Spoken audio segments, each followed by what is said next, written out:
Europe 1, il est 8h moins le quart. L'interview vérité. Thomas Soto, vous recevez ce matin Laurence Parisot. Laurence Parisot, présidente de Gradiva. Laurence Parisot qui a aussi dirigé le MEDEF pendant un septennat. C'était de mi-2005 à mi-2013. Un octonnat même, je crois. À 8 ans. Voilà. D'accord. Vous avez donc modifié la Constitution en quelque sorte. Bonjour Laurence Parisot. Bonjour. Alors évidemment, vous l'avez regardé ce débat. Sincèrement, comment vous l'avez trouvé ? Hier soir, nous avons vu deux façons de faire la politique. Une façon qui relève du fond des tavernes, c'est-à-dire on aime parler, on aime jouer la farce, décliner des politiques de gribouille d'un côté, et puis une autre façon où manifestement on apprécie le travail, le sérieux, la précision, l'engagement. Je crois que hier soir, Marine Le Pen a déshonoré les Français qui ont voté pour elle. Déshonoré ?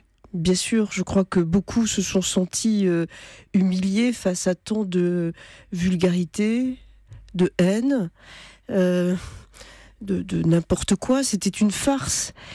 Au fond, tant que Jean-Marie Le Pen était encore bien présent dans la vie politique, Marine Le Pen arrivait à se distinguer de lui. Maintenant qu'il n'est pratiquement plus là, parce qu'il est l'ombre de lui-même, elle ne garde de son père que cette farce dont je parlais, que cette grossièreté. Et je crois qu'il faut bien comprendre et que tous les auditeurs entendent que c'est en réalité le vrai visage de l'extrême droite que nous avons vu hier soir. Mais est-ce qu'en face, Emmanuel Macron, qui est votre candidat donc, n'a pas manqué un peu d'autorité ? Est-ce qu'à un moment, il n'aurait pas dû dire « ça suffit » pour que les invectives cessent et qu'on rentre vraiment dans un débat ? Moi, j'ai vu en face un Emmanuel Macron sérieux, un Emmanuel Macron ferme, ne se laissant pas piéger, ne se laissant pas déstabiliser par les attaques, les invectives, les mensonges, parce qu'il y a quelque chose d'extrêmement difficile à supporter quand vous êtes face à une telle avalanche de contre-vérité, de bêtises, comme il le disait régulièrement. Et là, il est resté tout à fait clair, encore une fois, ferme. Alors il a été question de vous, Laurence Parisot, hier soir. Ça fait plusieurs fois que Marine Le Pen vous cite et vous cible. Bon, visiblement, vous ne serez pas la première ministre d'Emmanuel Macron, il l'a dit lui-même. Oui, mais je n'ai jamais postulé à cette fonction. Je finis d'ailleurs par me demander si l'origine de cette rumeur n'est pas le Front National, compte tenu du fait que c'est elle, Marine Le Pen, qui a voulu une fois de plus évoquer cette hypothèse. Vous avez déjà cité en meeting il y a quelques jours. Je peux me poser la question. Et pourquoi fait-elle ça ? Pour chercher à dénigrer, à caricaturer, à simplifier à l'extrême les positions des uns et des autres.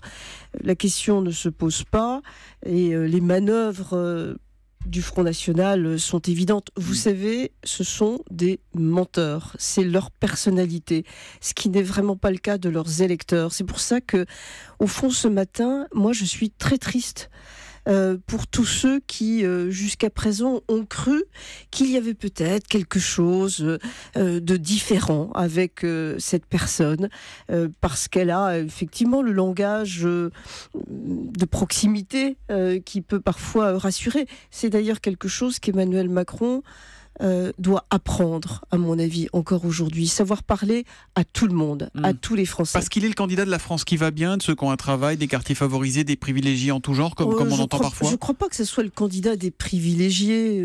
Je crois que c'est le candidat de ceux, finalement... Enfin, c'est un candidat, on va plutôt le dire comme ça. C'est un candidat qui connaît ses dossiers, qui manifestement a envie de faire, au sens de transformer, modifier, qui a la recherche de l'efficacité. il y a plein de choses tout à fait intéressantes dans son programme dont on parle très peu. Par exemple, moi, une de celles qui m'intéresse le plus, j'espère qu'il aura les moyens de mettre ça en œuvre assez rapidement, c'est la diminution des effectifs des classes. Dans les zones d'éducation prioritaire. Dans les zones d'éducation prioritaire, c'est-à-dire là où vraiment la population se sent abandonnée.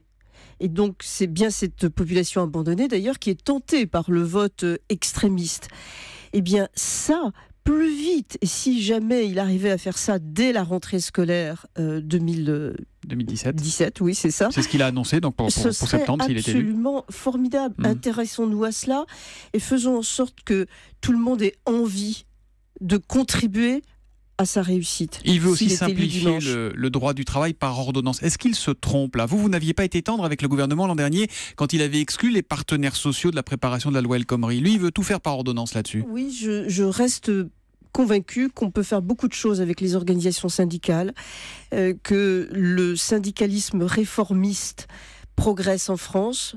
C'est ce qu'on a vu dans le résultat des élections qui ont été rendues publiques il y a peu de temps. Donc c'est un syndicat réformiste. C'est la CFDT qui est arrivé en tête dans le privé. La CFDT, mais on a vu aussi FO progresser dans des lieux clés et FO est également un syndicat qui est prêt à construire. Ce qui veut dire qu'on peut effectivement évoluer de plus en plus, je dirais chaque jour un peu plus, vers un fonctionnement à l'allemande, des réformes... Qui n'est pas celui prôné par Emmanuel Macron. Donc je vous pose ma question, est-ce qu'il se trompe ? Est-ce qu'il risque de braquer le pays d'entrée avec ses ordonnances ? Je pense qu'il faut faire attention, parce que s'il est élu dimanche, comme je l'espère, on aura quand même un pays extrêmement fragilisé, un pays divisé, ou en tout cas...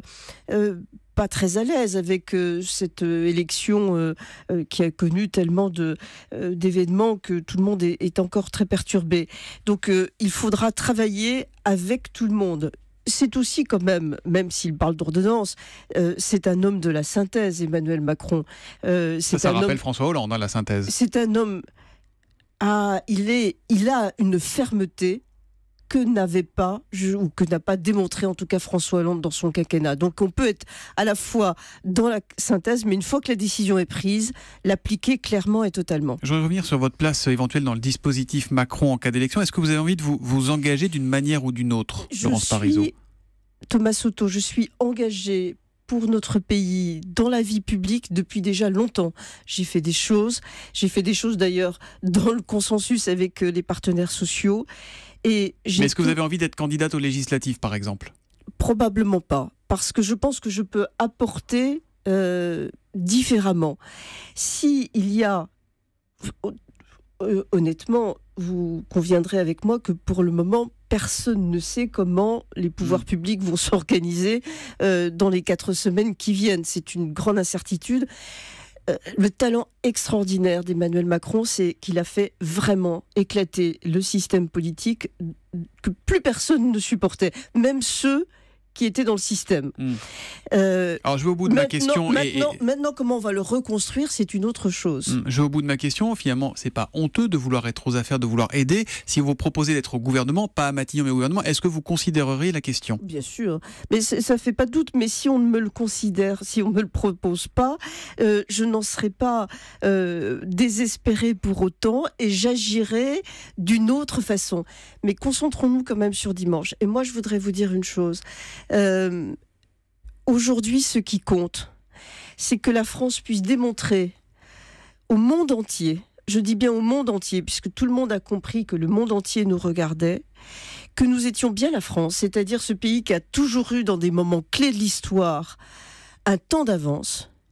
Et si la France veut montrer qu'elle a un temps d'avance, elle doit voter massivement dimanche et éliminer une bonne fois pour toutes l'extrême droite de notre pays. Éliminer une bonne fois pour toutes l'extrême droite de notre pays. Merci Laurence Parisot d'être venue ce matin en direct sur Europe 1 au lendemain de ce débat dont vous avez été donc un des personnages malgré vous. Merci et bonne journée.